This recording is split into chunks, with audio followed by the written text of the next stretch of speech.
नमस्कार विद्यार्थी मित्रांनो, ज्ञानांकुर प्रबोधिनीच्या यूट्यूब चॅनलमध्ये मी श्रद्धा खरे तुम्हा सगळ्यांचं स्वागत करते.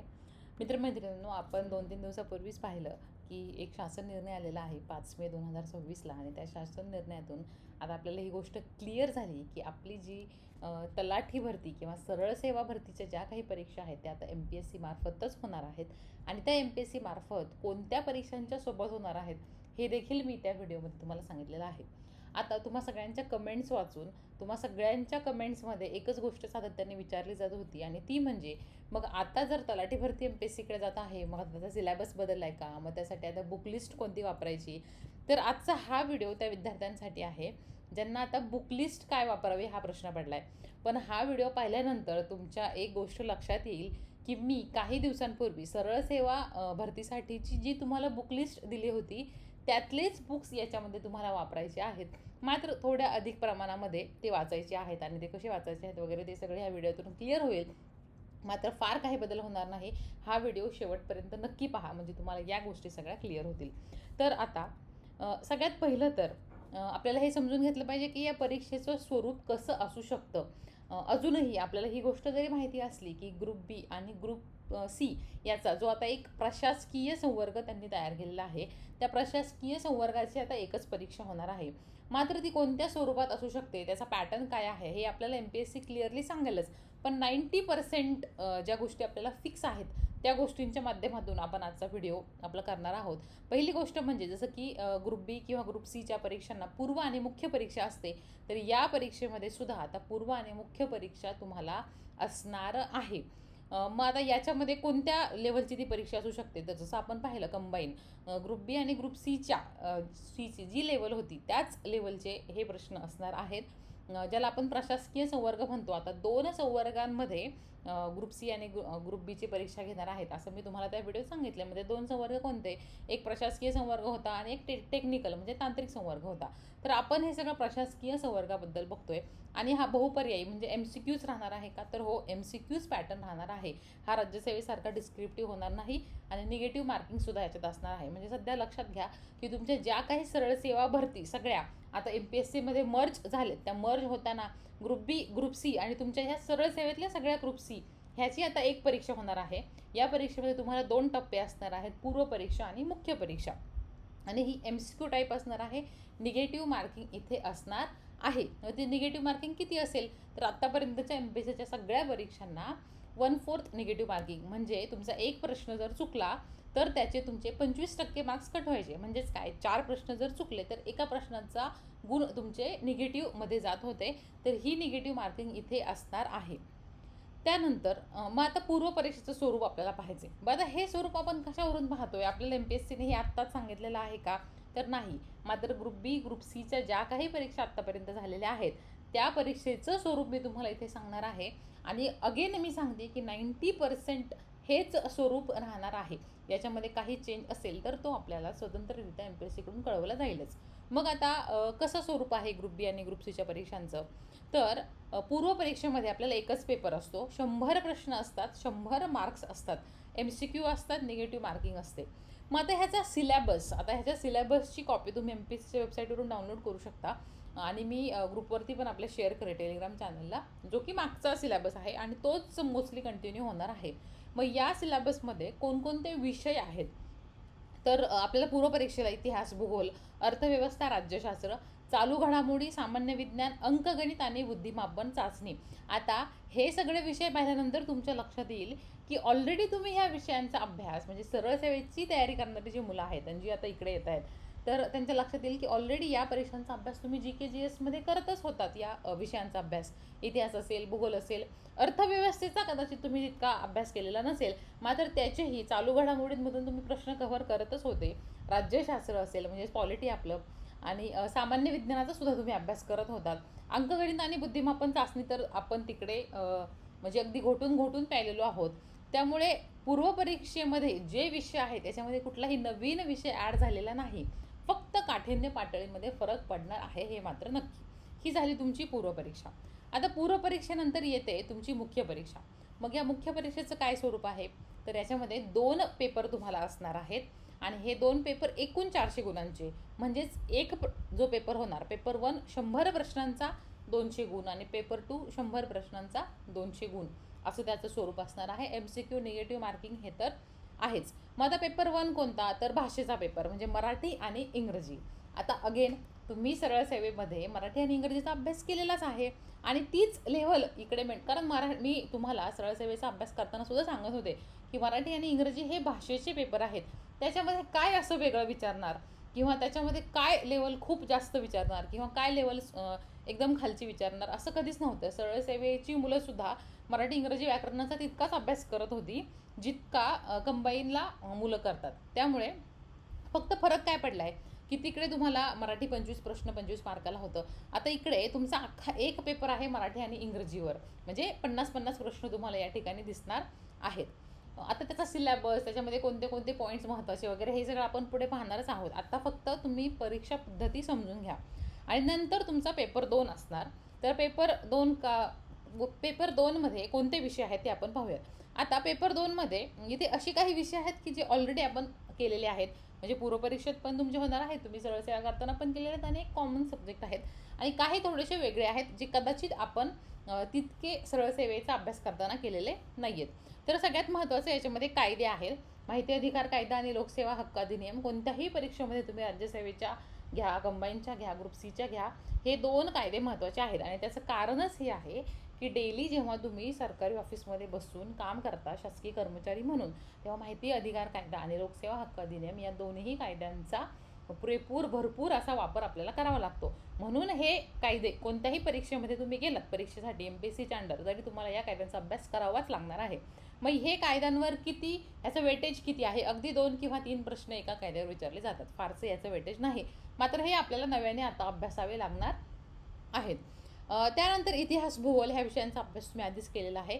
नवीन याच्यामध्ये ॲड होतो पर्यावरण. आता ह्या पर्यावरणाचं सुद्धा खूप बाऊ करण्याची गरज नाही, त्यासाठी कोणतं पुस्तक वापरायचं ते मी तुम्हाला पुढे सांगणारच आहे. अर्थव्यवस्था राज्यशास्त्र अगेन सेम विषय आहेत. चालू घडामोडी सामान्य विज्ञान तुम्ही अभ्यास केलेलाच आहे. मात्र सामान्य विज्ञानासोबत इथे तंत्रज्ञान असा एक विषय ॲड होतो मेन्समध्ये. मग हे तंत्रज्ञानमध्ये काय येतं, तर त्याच्यामध्ये आपलं GPS GIS रिमोट सेन्सिंग ह्या गोष्टी असतात आणि ह्याच्यावरती सुद्धा 3 किंवा 4 किंवा कधीतरी 5 प्रश्न आलेले आपल्याला दिसतात आणि हा सुद्धा व्यवस्थित तयारी केली तर टॅकल करण्यासारखा विषय आहे. फारसं याच्यामध्ये अवघड असं काही नाही. त्यानंतर अंकगणित आपण केलेलं आहे, पण सांख्यिकी एक विषय इथे ॲड होतो. आता सांख्यिकी म्हणजे काय, आपण सगळ्यांनी 10वीला जे बोर्डाचे पेपर दिले त्याच्यामध्ये ह्या विषयाचा अभ्यास केलेलाच आहे. तो त्यावेळी मी तुम्हाला एक्सप्लेन करेलच. मात्र हा सुद्धा खूप बाऊ करण्यासारखा विषय नाही. त्यानंतर बुद्धिमापन व आकलन, म्हणजेच याच्यामध्ये जे रिपीट विषय आहेत मी त्याच्याखाली अंडरलाईन केलेले आहे आणि जे नव्याने ॲड झालेले आहेत, म्हणजे ज्याचा तुम्ही सरळ सेवेला अभ्यास केलेला नसेल ते इथे तुम्हाला आता हायलाईट होऊ शकतात. मग आता आपण पुढे जाऊयात. आता बदलांचा आपण थोडक्यात आढावा घेऊयात. आता बदलांचा आढावा म्हणजे काय, तर काय काय बदललं आहे, किती % बदलले, मी एक माझा अंदाज सांगितलेला आहे, हा बदलूही शकतो. आता अभ्यासक्रमामध्ये किती बदल झाला आहे, अगेन मी सांगितलं, विषय जरी सेम राहिलेले असले इव्हन तुम्हाला पुढे समजेल की बुकलिस्टसुद्धा सेम आहे, मात्र आता अभ्यासक्रम बदलला आहे. म्हणजे आता आपलं त्या पुस्तकाकडं बघण्याचा जो आपण म्हणतो की एक नजरिया आपला आता बदलणार आहे, एक दृष्टिकोन बदलणार आहे. कारण आता अभ्यासक्रम आपल्याला डिफाईन करून दिलेला असणार आहे. म्हणजे प्रीला जरी तितका डिफाईन नसला तरी तो आपण प्रिव्हियस इयर क्वेश्चनवरून बघणारच आहोत आणि मेन्सला सुद्धा तुम्हाला व्यवस्थित अभ्यासक्रम दिलेला आहे आणि तिथे आपल्या लक्षात येईल की भलेही तुम्ही पॉलिटीचा अभ्यास सरळ सेवेला करत होते, मात्र सरळ सेवेला तुम्ही पॉलिटीचा 20 किंवा 30% जर अभ्यास करत असाल तर इकडे त्या विषयाचा तुम्हाला 60 ते 70% 80% तो विषय तुम्हाला इथे जवळपास कव्हर करायचा आहे. म्हणजेच काय, अभ्यासक्रमामध्ये बदल आहे का, तर हो, विषय सेम असला तरी तुमचा अभ्यासक्रमामध्ये आता 30 ते 40% वाढ झालेली आहे. काठिण्य पातळी वाढली का, हो, 20-30% काठिण्य पातळीमध्ये सुद्धा फरक पडतो. अगेन मी सांगते, सरळ सेवा बिलकुल सोपी नव्हती आणि कंबाईन किंवा आता जी काही चेंज झालेला पॅटर्न आहे तो काही खूप अवघड आहे असंही नाही. 20-30% मात्र काठिण्य पातळीमध्ये फरक नक्की पडणार आहे. आता अभ्यासाचा वेळ जो तुम्ही आधी वेळ देत असाल सरळ सेवेची तयारी करणारी मुलं, तलाठी भरती, ग्रामसेवक भरती यासारख्या परीक्षांची तयारी करणारी मुलं, तर आता तुम्हाला वेळ नक्कीच थोडा वाढवावा लागणार आहे. त्याची 2 कारणं आहेत. एक कारण म्हणजे अगेन अभ्यासक्रम आणि काठिण्य पातळी वाढली आणि दुसरं कारण म्हणजे स्पर्धा. म्हणजे आत्तापर्यंत आपण जी स्पर्धा करत होतो ती सरळ सेवेच्या क्राऊडसोबत करत होतो, मात्र आता तुमची जी स्पर्धा आहे ती स्पर्धा कंबाईनच्या क्राऊडसोबत आहे. आणि फक्त कंबाईनच्या नाही तर राज्यसेवा आता डिस्क्रिप्टिव्ह झाल्यामुळं राज्यसेवेचा चा अभ्यास करणारा जो क्राऊड आहे, जो आता कंबाईनवर शिफ्ट झालेला आहे, त्यांच्यासोबत पण तुमची कॉम्पिटिशन असणार आहे. त्याच्यामुळे अभ्यासाला वेळ मात्र तुम्हाला नक्कीच जास्तीचा द्यावा लागणार आहे. किती जास्तीचा? आधी जर तुम्ही 5 तास अभ्यासाला काढत होते, तर आता 7 ते 8 तास तुम्हाला क्वालिटी टाईम अभ्यासाला द्यावा लागणार आहे. त्यानंतर अभ्यासाचा दर्जासुद्धा आता सुधारावा लागणार आहे. आता अभ्यासाचा दर्जा सुधारायचा याचा अर्थ काय? नेमका याचा अर्थ कसा लावायचा? कसं समजणार माझ्या अभ्यासाचा दर्जा? आता तुम्ही अभ्यास करताना कशाचा वापर करता? पहिली गोष्ट तर तुम्ही पुस्तकं वापरता. म्हणजे तुम्ही वापरत असणाऱ्या पुस्तकांचा दर्जा आता पाहिला पाहिजे. म्हणजे जेव्हा आपण तलाठी भरतीचा अभ्यास करत होतो, तेव्हा आपण मार्केटमध्ये गेलो आणि रँडम कुठलं तरी एखादं पुस्तक उचलून आणलं, असं होत होतं. कदाचित ते थोड्याफारांशी कामही करत असेल. मात्र आता तसं चालणार नाही.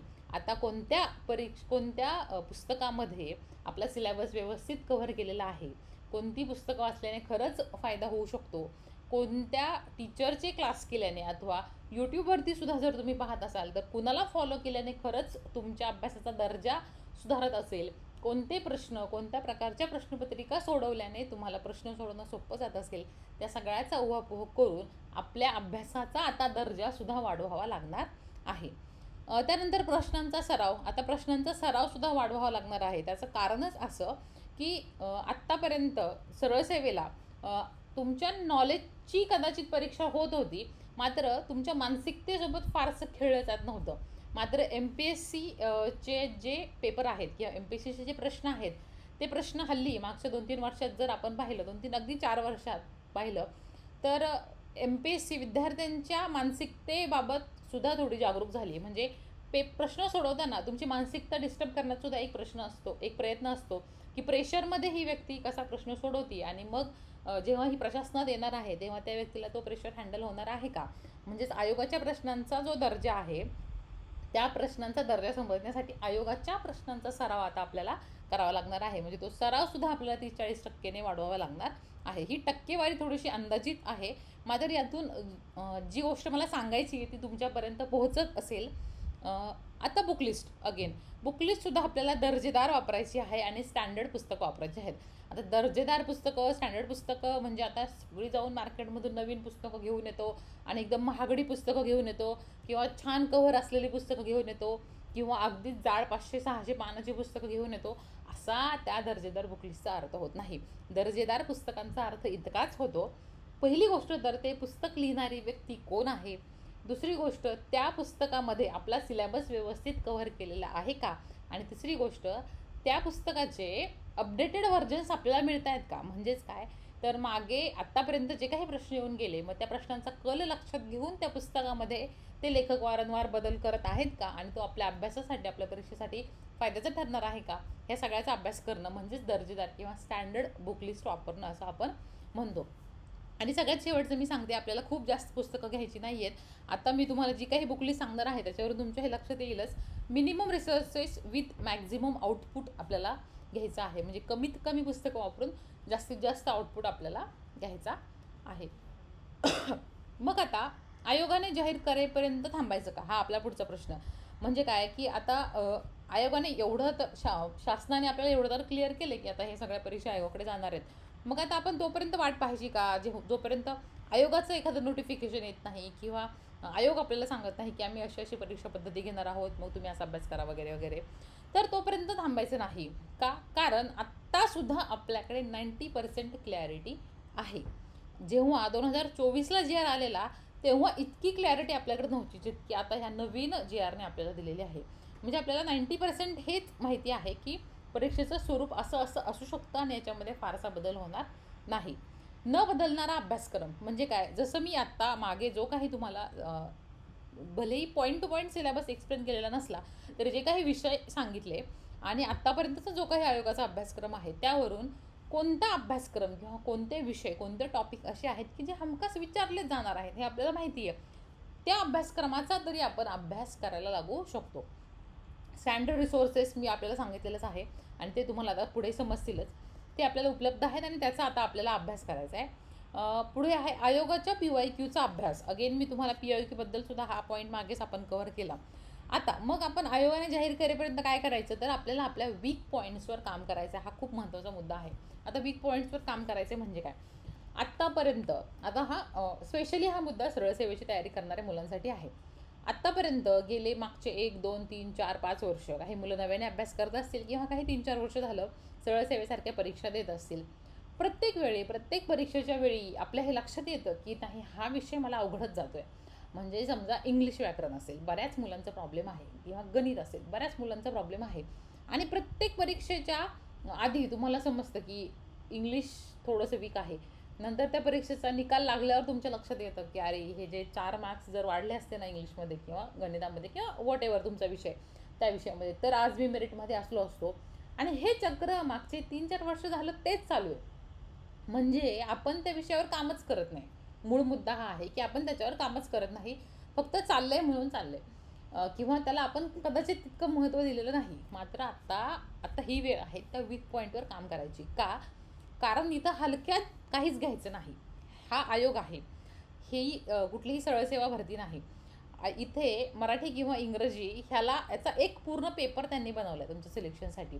किंवा इतर जे काही विषय आहेत जी एसमधले, त्या विषयांचं वेटेज, त्या विषयांच्या प्रश्नांची डेप्थ जर तुम्ही पाहिली, तर वीक पॉईंट्सवर काम करणं का गरजेचं आहे हे तुमच्या लक्षात येईल. म्हणजेच काय, आता आयोगाने जाहीर करेपर्यंत तुम्ही काय करू शकता, सुरू करा वीक पॉईंट्सवर काम करणं. आहे ना इंग्लिश अवघड, लागा कामाला, द्या त्याला 4 महिने. आहे ना गणित नाही जमत ना, नाही ना बुद्धिमत्ता समजत, द्या त्याला 4 महिने. काही फरक पडत नाही. असेही 4 वर्ष आपण घालवलेत ना, मग 4 वर्ष 4 महिने एका विषयाचा, अगदी आपण म्हणतो ना की त्याचा किस करायचा, त्या पुस्तकाचा पार किस करायचा. म्हणजे इतका त्याचा अभ्यास आपण केला पाहिजे आणि तो आता उघडून पिला पाहिजे, तरच त्या गोष्टीचा फायदा होणार आहे. आणि हे जर नसेल करायचं, म्हणजे अगदी स्पष्ट सांगते, जर तुम्ही 3-4 वर्ष ह्या प्रोसेसमध्ये आहात आणि तरीही एकच विषय तुम्हाला काय मागे टाकतोय, एकच पॉईंट आहे जो नेहमी तुमच्या यशाच्या आड येतोय, तर एकतर त्या विषयाचा सुपडा साफ करा किंवा सोडून द्या. कारण आता विषय आयोगाकडे गेलेला आहे. या दोन्हीपैकी एक मार्ग तुम्हाला आता निवडायचा आहे. आता आपण पुढे जाऊयात. आणि सगळ्यात शेवटचं म्हणजे वाचाल तर वाचाल, ते तर आहेच की आत्तापर्यंत असं होत असेल कदाचित की तुम्ही कुणाचे तरी लेक्चर्स घेतलेत, कुठले तरी क्लासेस लावलेत, आणि दिवसभरातले जे काही 5-6 तास तुम्ही अभ्यासाला देताय त्यातले 4 तास तुम्ही फक्त लेक्चर्सच बघताय. किंवा परीक्षा आता जवळ आली, मग आता येणारी संभाव्य प्रश्न, त्याचे तुम्ही 3 तास लेक्चर्सच बघताय आणि 1-8 तास थोडंफार वाचताय, प्रश्नपत्रिका मग सोडवत नाही आहे, आणि आता परीक्षेला जाऊन बसल्यात तुम्ही. असं होत असेल, मात्र आता तसं होणार नाही. आयोगाच्या परीक्षा जर तुम्हाला द्यायच्या असतील, सरळ सेवेच्या क्राऊडसाठी ही गोष्ट आहे, तर तुम्हाला व्यवस्थित वाचन करावंच लागेल, पुस्तक समोर ठेवावंच लागेल. कुणीही यूट्यूबवरती येऊन किंवा तुम्ही एखादे क्लास विकत घेऊन महामॅरेथॉन वगैरे लेक्चर जे घेतले जातात, खूप चांगली गोष्ट आहे ती, रिव्हिजनसाठी ते घेतलेच पाहिजेत. मात्र काहीतरी 10-12 तासाचा एखादा महामॅरेथॉन व्हिडिओ तुम्ही लावून दिला आणि फक्त तो अभ्यास करून तुम्ही जर हे पेपर द्यायला जाणार असाल, तर त्याचा काही उपयोग होणार नाही. वाचाल तर वाचाल, एवढं लक्षात ठेवा. आता आपण पुढे जाऊयात. आता अगेन बुक लिस्टवर आपण आता आलेलो आहोत.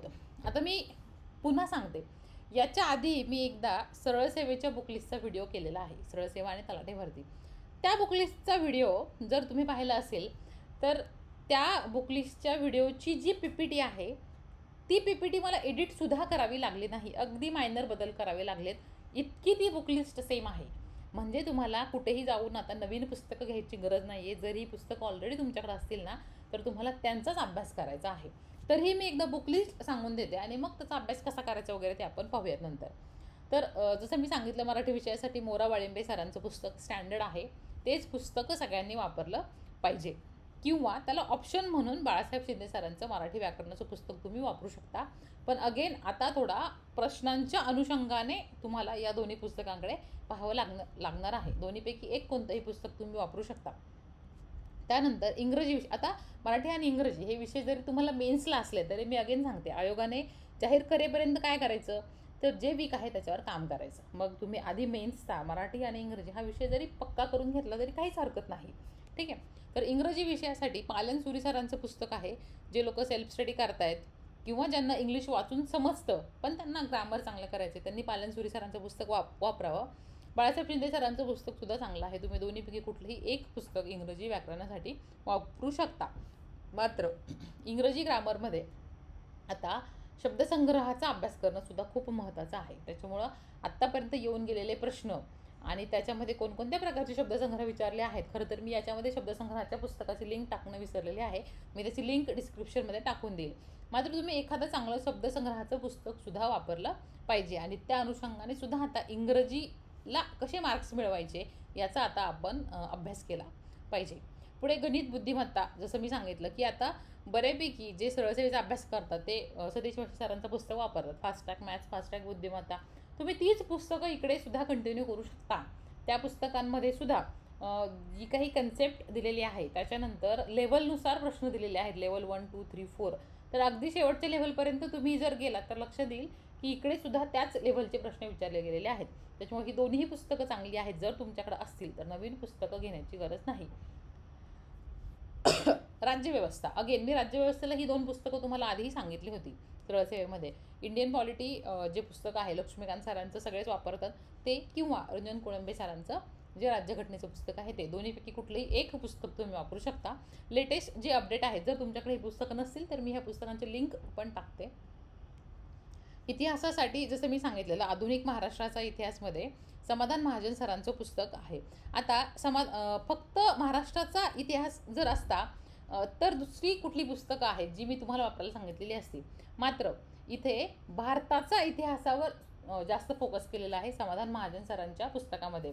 पण त्याचा फायदा असा आहे की आता जर आपण ट्रेंड पाहिला प्रश्नांचा तर बऱ्यापैकी भूगोलात सुद्धा आणि इतिहासामध्ये सुद्धा भारताच्या इतिहासावर, भारताच्या भूगोलावर प्रश्न विचारण्याचा ट्रेंडसुद्धा MPSCकडे आता आलेला आहे, वाढलेला आहे. म्हणजे फक्त महाराष्ट्रापुरतं हे मर्यादित ठेवलेलं नाही. तर भारताचा इतिहास महाराष्ट्राच्या संदर्भासह चांगला कव्हर करायचा असेल तर समाधान महाजन सरांचं पुस्तक बेस्ट आहे. आणि आपलं 11वीचं जे जुनं स्टेट बोर्डचं पुस्तक आहे ते तर सोडायचंच नाही. हे पुस्तक, या पुस्तकातून डायरेक्ट प्रश्न आलेले आहेत. म्हणजे अगदी सरळ सेवेपासून ते राज्यसेवेपर्यंत प्रत्येक परीक्षेमध्ये या पुस्तकातून डायरेक्ट प्रश्न येतात. या पुस्तकाचा चांगलाच अभ्यास करायचा आहे. याची PDF आहे. हे पुस्तक विकत घेण्याची गरज नाही. याची PDF सहज अवेलेबल होऊन जाते. आपल्या टेलिग्रामवर सुद्धा आहे. त्यानंतर भूगोल. आता भूगोलामध्ये बरंच कन्फ्युजन होतं की स्टेट बोर्ड वाचायचं की मग सौदी सरांचं पुस्तक वाचायचं. तर सौदी सरांच्या पुस्तकामध्ये सुद्धा भूगोल खूप चांगला कव्हर केलेला आहे. आता जेव्हा तुम्ही सरळ सेवेचा अभ्यास करत होतात तेव्हा मी तुम्हाला फक्त स्टेट बोर्ड वाचून जायला सांगितलं होतं आणि सौदी सरांच्या पुस्तकामधून लोकसंख्या हा टॉपिक करण्यासाठी सांगितलेलं होतं. मात्र आता तुम्ही जे आपले स्टेट बोर्ड, जे तुमचे स्टेट बोर्ड आहेत, स्टेट बोर्ड तुम्हाला व्यवस्थित वाचायचे आहेत. बेस पक्का करायचा आहे. त्याच्यामधल्या ज्या काही महत्त्वाच्या गोष्टी तुम्हाला वाटतात त्या नोट डाऊन करायच्या आहेत. आणि सौदी सरांचं जे पुस्तक आहे महाराष्ट्राचा भूगोल, त्याला तुम्हाला आता बेस बनवायचा आहे किंवा तुमचा मेन रिसोर्स बनवायचा आहे.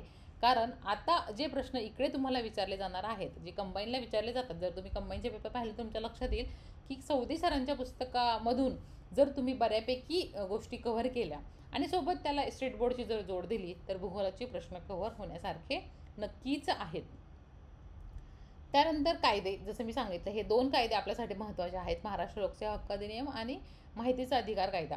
तर ह्या दोन्ही कायद्यांची PDF अवेलेबल आहे. आता हे कायदे चा अभ्यास कधी करायचा तर शक्यतो प्रिलिम झाल्याच्या नंतर कायद्यांचा अभ्यास करायचा. म्हणजे प्रिलिमच्या आधी जर आपण मेन्सचे काही विषय कव्हर करत असू तर त्याच्यामध्ये कायदे कव्हर करण्याची गरज नाही. कायद्यांचा अभ्यास नंतरही किंवा राहिलेल्या वेळेतही चांगला होतो.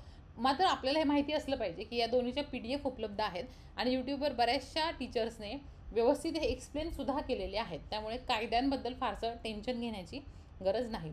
सामान्य विज्ञान, आता हा मात्र टेन्शन घेण्याचाच विषय आहे. कारण मागच्या काही वर्षामध्ये मी स्वतः अनुभवलं आहे, माझे काही मित्रमैत्रिणी आहेत आणि बाकीही विद्यार्थी पण नेहमी सांगत असतात. म्हणजे सरळसेवेपासून अगेन राज्यसेवेपर्यंत विज्ञानामध्ये काय विचारलं जातं आणि कुठून विचारलं जातं याचं काही ताळमेळ लागत नाही. म्हणजे अगदी 5-6 वर्षापूर्वी असेल की जेव्हा मी नवीनच अभ्यासाला सुरुवात केली होती, त्याच्या पूर्वीपर्यंतचा जो काळ होता, अगदी 2020च्या पूर्वीचा, तेव्हा काही असे फिक्स रिसोर्सेस होते जे मुलं वापरायचे आणि विज्ञान बऱ्यापैकी कव्हर होत होता. मात्र आत्ता मागच्या 4-5 वर्षामध्ये विज्ञान कव्हरच होत नाही कुठूनच, कोणत्याच पुस्तकातून. मग आणि त्याला तितका वेळ देणं हे सुद्धा आपल्याला परवडत नाही, त्यातून तितका आउटपुट पण मिळत नाही. मग बरीच मुलं काय चूक करतात की विज्ञान करायचंच नाही, कसाच करायचं नाही, आणि मग शेवटी परीक्षेत तो विज्ञानच आपल्याला तोंडावर पाडतो. मग काय करायचं, कधीच कोणत्याही गोष्टीचं एक्स्ट्रीम करायचं नाही की अति काहीतरी गेले असं पण नाही आणि एकदम सोडून दिले असं पण नाही.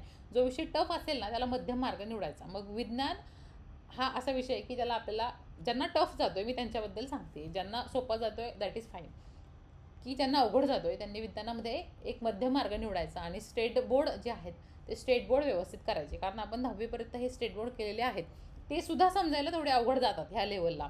मात्र तरीही एकदा ते व्यवस्थित समजावून घेणे, मागच्या प्रश्नांचा आढावा घेणे आणि त्यातून नेहमी विचारले जाणारे टॉपिक ह्या स्टेट बोर्डमधून स्ट्रॉंग करणे, म्हणजे ॲटलिस्ट आपण निगेटिव्हमध्ये जाणार नाही विज्ञानामध्ये, याची आपल्याला काळजी घ्यायची आहे. म्हणजेच काय, 6वी ते 10वीचे स्टेट बोर्ड सध्या मध्यम मार्ग म्हणून विज्ञानासाठी इनफ आहेत. त्यानंतर अर्थशास्त्र. आता इकॉनॉमीमध्ये सुद्धा रंजन कोळंबे सरांचं पुस्तक आहे किंवा देसले सरांचं पुस्तक आहे, या दोन्हीपैकी एक पुस्तक तुम्ही वापरू शकता, दोन्ही पुस्तकं चांगली आहेत. त्यानंतर बजेटचा आपल्याला अभ्यास करावा लागतो. मग अर्थसंकल्प आता नवीन जो 2026-27चा आहे त्याचा तुम्हाला अभ्यास करावा लागेल आणि पुढच्या वर्षीच्या परीक्षांसाठी अगेन जी पुढच्या वर्षी येईल त्याचा अभ्यास करावा लागेल. मग आता बजेटचा अभ्यास कसा करायचा, पूर्ण बजेट आकडेवारी एवढं सगळं पाठ करत बसायचं का, तर नाही, त्यातल्या महत्त्वाच्या योजना वगैरे असतात. मी ते बजेटचं जेव्हा लेक्चर घेईल तेव्हा मी तुम्हाला ती गोष्ट क्लिअर करेलच. मात्र सध्या रिसोर्स म्हणून मग आता तुम्ही बजेटचं कुठलंही बुक विकत घेण्याची मात्र आत्ता गरज नाही. आत्ता तुम्ही ह्या 2 पुस्तकांपैकी एक पुस्तक घेऊन ॲटलिस्ट तुमच्या कन्सेप्ट क्लिअर करायला सुरुवात करू शकता. अर्थशास्त्रानंतर चालू घडामोडी, करंट अफेअर्स. आता करंट अफेअर्स ह्या विषयाचा इतका बाऊ झालेला आहे की प्रश्न कुठून येतात कळत नाही, किंवा मग काही मुलं खूप जास्त करंट अफेअर्स करतात, पहिल्या दिवसापासून करंट अफेअर्सच्याच मागे लागतात. आता याच्यामध्ये 2 पद्धती आहेत, जी पद्धत तुम्हाला सूट करते त्या पद्धतीने अभ्यास करायचा. पहिली पद्धत म्हणजे मासिकं वाचायची, म्हणजे दर महिन्याला जे मासिक येतं त्या मासिकामधून त्या महिन्याला ते मासिक कव्हर करणे, असं करत करत करत मग आपलं वर्षभराचं करंट अफेअर्स कंटिन्यू होतं किंवा व्यवस्थित होतं. मात्र ह्याच्यामध्ये जास्त वाहवत न जाणे हे सगळ्यात महत्त्वाचं आहे. तो बॅलन्स ठेवता आला पाहिजे. करंट अफेअर्स नेहमी 2 विषयांच्या मध्ये वाचायचं रिफ्रेशमेंटसाठी, पण ते आपल्याला जमत नाही. म्हणजे करंट अफेअर कसं वाचायचं आहे की जेव्हा तुम्ही 3 तास एक विषय केला आहे आणि आता तुम्हाला 20 मिनटं ब्रेक घ्यायचा आहे, तर त्या 20 मिनटामध्ये तुम्ही करंट अफेअर्स करा, माइंड थोडं रिफ्रेश करा, थोडा आराम करा, त्याच्यानंतर दुसरा विषय घ्या. मात्र आज मी करंट अफेअर करणार आणि सकाळी 7 वाजता लायब्ररीत गेले आणि करंट अफेअर उघडून बसले आणि दिवसभर परिक्रमाच वाचताय, असा करंट अफेअर्सचा अभ्यास करायचा नसतो. म्हणजे ज्यांना मासिक वाचताना बॅलन्स ठेवता येतो त्यांनी मासिक वाचा. मात्र ज्यांना नाही, जे वाहवत जातात, त्यांनी डायरेक्ट 6 माही घ्यायची वाचायला. म्हणजे 6 महिने व्यवस्थित कन्सेप्ट क्लिअर करून घ्यायच्या आणि मग डायरेक्ट 6 महिन्याची 6 माही वाचायला घ्यायची आणि मग त्या 6 माहीमधून पॉईंट्स कव्हर करत जायचे. म्हणजे वेळ पण वाचतो आणि अगदी क्रिस्प झालेलं मटेरियल तुम्हाला मिळतं. 6 माही किंवा वार्षिकी. मग कोणते कोणते चांगले करंट अफेअर्सचे दर्जेदार आपण म्हणू शकतो असे आहेत, तर मी याचा अभ्यास करते आणि बरेचशी मुलं करतात. ते म्हणजे पृथ्वीची परिक्रमा, आपल्याला माहिती आहे की हे सुद्धा खूप चांगलं मासिक आहे, यांची 6 माही पण आहे. त्यानंतर अगदी रिव्हिजनसाठी, म्हणजे नावाप्रमाणेच लास्ट आवर रिव्हिजन जे पुस्तक आहे ते पुस्तकसुद्धा तुम्ही करू शकता, पण हे बऱ्याचदा सरळ सेवेसाठी वापरलं जातं हे पुस्तक.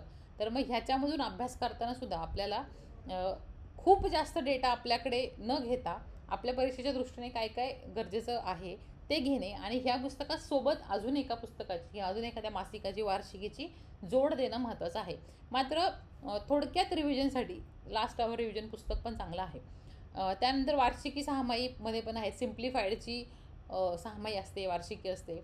नंतर देवाचा धराव सरांचं युनिक अकॅडमीचं वार्षिकी पण येतं, हे पण चांगले. आता ही 2 पुस्तकं मी इकडे वार्षिक किंवा 6 माहीमध्ये का ठेवलेत, यांची मासिकं पण असतील बहुतेक, कारण मी सिम्प्लिफाईड आणि युनिकची मासिकं कधीच वाचली नाहीत. 1-2 वेळा वाचली होती, पण ती मला खूप जास्त वेळखाऊ वाटली होती, म्हणून मी यांची वार्षिकी तुम्हाला सजेस्ट करते. आणि मासिक तुम्ही परिक्रमाचं वाचू शकता, जे की अगदी छोटंसं असतं. हे झालं चालू घडामोडींबद्दल. ओके, आय थिंक आपला कुठलाही विषय सुटलेला नाही आहे. यातल्या जो कॉमन सिलेबस आहे ना, जो 90% किंवा मी म्हटलं की फिक्स सिलेबस आहे, फिक्स विषय आहेत, त्याबद्दल आपण आत्ता बोललेलो आहोत. जे वेगळं राहिले, म्हणजे पर्यावरण राहिले, तंत्रज्ञान राहिले, त्याबद्दल आपण त्या वेळेला बोलूयात. सध्या तुम्हाला अभ्यास सुरू करण्यासाठी म्हणून या गोष्टींची गरज आहे. तरीही त्यातलं जर काही राहिलं असेल, मला वाटतं फक्त पर्यावरणाबद्दल मी सांगायचं विसरले असेल. पर्यावरणासाठी तुषार घोरपडे सरांचं पुस्तक चांगलं आहे. मात्र अगेन त्याचं वेटेज लक्षात घेता पहिल्याच दिवशी ते पुस्तक घेऊन लगेच त्याला तोंडपाठ करण्याची गरज नाही आहे, म्हणूनच मी ते पुस्तक याच्यामध्ये टाकलेलं नाही. पर्यावरण हा विषय तुम्ही भूगोलाच्या नंतर थोडा मागे ठेवला तरीही चालू शकतो. तंत्रज्ञान ह्या विषयाबद्दल सुद्धा आपण जेव्हा सेपरेट मेन्सबद्दल बोलू तेव्हा मी तुम्हाला त्याचे रिसोर्सेस सांगेल किंवा त्याचा डिटेल सिलेबस सांगेल, सांख्यिकी आणि आकलनबद्दल तेव्हा सुद्धा तेव्हा सांगेल. येस, त्यामुळेच मी त्याची पुस्तकं याच्यामध्ये टाकलेली नाहीत. ठीक आहे, आता आपण शेवटी आलो आहे. अगदी शेवटी सांगायचं तर इतकी पुस्तकं वाचायची कशी. आता मी आधीच्याही माझ्या बऱ्याच व्हिडिओमध्ये तुम्हाला सांगितले की पुस्तकं वाचायची कशी. पुस्तकं वाचायचा खरं तर खूप कंटाळा येतो किंवा बऱ्याचदा असं होतं की फ्रेश मूडमध्ये तुम्ही पुस्तक वाचायला बसता, 5-6 तास छान आज चला लक्ष्मीकांत सरांचं पॉलिटी वाचूयात असं वाचून होतं, आणि नंतर संध्याकाळी जर आठवलं किंवा 2 दिवसांनी कोणी काही प्रश्न विचारला तर त्यातलं काहीच सांगता येत नाही. मग ते 6 तास वाया गेले असा त्याचा अर्थ होतो, आणि खरंच ते वाया गेलेले असतात. आपल्याला असं वाटतं की केलेला अभ्यास वाया जात नाही, पण अभ्यास जर नीट केला नाही तर केलेला अभ्यास वाया जातो, हे लक्षात ठेवा. आणि जर आपला केलेला अभ्यास, आपला वेळ आपल्याला वाया घालवायचा नसेल तर काय करायचं, तर ह्या 3 मेथड आहेत. मी खूप व्हिडिओमध्ये सांगितली अगदी, आणि व्हिडिओज नाही माझ्याकडे भेटायला येणाऱ्या विद्यार्थ्यांना पण सांगितले, आणि सांगून सांगून कंटाळा आले अशी ही पद्धत आहे ॲक्टिव्ह रीडिंग. पण ही इतकी इफेक्टिव्ह आहे. ॲक्टिव्ह रीडिंग म्हणजे काय, वाचताना ॲक्टिव्हली वाचायचं. आता ॲक्टिव्हली वाचायचं म्हणजे काय, की जेव्हा तुम्ही एखादी ओळ वाचताय, एखादा पॅरेग्राफ वाचताय, एखादं पान वाचताय, फक्त पानं पलटी करत न जाता, संपवायच्या मागे न लागता, ह्याच्यावरती मला काय प्रश्न तयार होऊ शकतो याचा मनातल्या मनात विचार तुम्हाला करायचा आहे. दुसरं काय करायचं आहे, ॲक्टिव्ह रिकॉल करायचं आहे. म्हणजे झालं, तुम्ही 5, 10, 20 मिनटं एखादा टॉपिक वाचता, थोडे डोळे बंद करून बसायचं आहे आणि मी काय काय वाचलं हे आठवायचा प्रयत्न करायचा आहे. हा बुद्धीवर जोर द्यायचाच आहे. त्याशिवाय त्या गोष्टी तुमच्या ब्रेनमध्ये रिटेन होतच नाहीत. आणि रिव्हिजनसुद्धा सांगितली आहे. रिव्हिजन कधी कधी करायची, रात्री झोपताना एकदा रिव्हिजन करायची, दुसऱ्या दिवशी रिव्हिजन करायची, 1 आठवड्याने रिव्हिजन करायची, नंतर परत 15 दिवसाने, 1 महिन्याने, सतत त्या गोष्टीला जितकी जास्त रिव्हिजन दिली जाईल तितक्या त्या गोष्टी रिटेन होतात. म्हणजेच काय, अगदी थोडक्यात सांगते, तुम्ही ह्या मेथड न वापरता लक्ष्मीकांत सरांचं पुस्तक समजा पॉलिटीचं 100 वेळा जर वाचलं तर त्यानंतर जो आउटपुट मिळणार आहे, आणि ह्या पद्धती जर तुम्ही वापरल्या तर, आणि लक्ष्मीकांत सरांचं पुस्तक जर तुम्ही फक्त 10 वेळा वाचलं, त्यानंतर जो आउटपुट मिळणार आहे तो दोन्ही आउटपुट सेम असणार आहे. म्हणजेच ते पुस्तक 100 वेळा वाचण्यापेक्षा ते 10 वेळाच असं वाचायचं आहे की त्याचा आउटपुट 100 वेळा वाचल्यासारखा असेल. आय होप की तुम्हाला हा व्हिडिओ थोडाफार तरी हेल्पफुल वाटला असेल. यातून एक गोष्ट तर आपल्याला क्लिअर होती की जे काही आपण करतोय आपल्याला तेच करायचं आहे, थोडं इंटेन्सिव्हली करायचं आहे, थोडं लक्ष देऊन करायचं आहे. पुस्तकं यातली मला खात्री आहे की यातली 90% पुस्तकं तुमच्याकडे असणार आहेत. हां, जर GK-GSला तुम्ही तितकं सिरियसली न घेता कुठल्या तरी एखाद्या कंपाईल केलेल्या पुस्तकामधून जर तुम्ही वाचत असाल आत्तापर्यंत, तर मात्र तुमच्याकडे यातली बरीचशी पुस्तकं नसणार आहेत. मात्र आता ती पुस्तकं तुम्हाला घ्यावी लागतील, स्वतःची असावी लागतील, आणि त्याला वेळ द्यावा लागेल. वाचाल तर वाचाल, ही गोष्ट लक्षात ठेवा. आय होप की तुम्हाला या गोष्टी क्लिअर असतील. ह्या सगळ्या पुस्तकांचे लिंक तर मी डिस्क्रिप्शनमध्ये टाकतेच. मात्र अजून तुमच्या काही शंका असतील किंवा तुम्हाला काही सजेशन्स द्यायचे असतील इतर मुलांना सुद्धा, की आपण अशा पद्धतीने जाऊ शकतो, हे पुस्तक मी वाचले वगैरे, तर तुम्ही ते कमेंटमध्ये सांगू शकता. Thank you so much.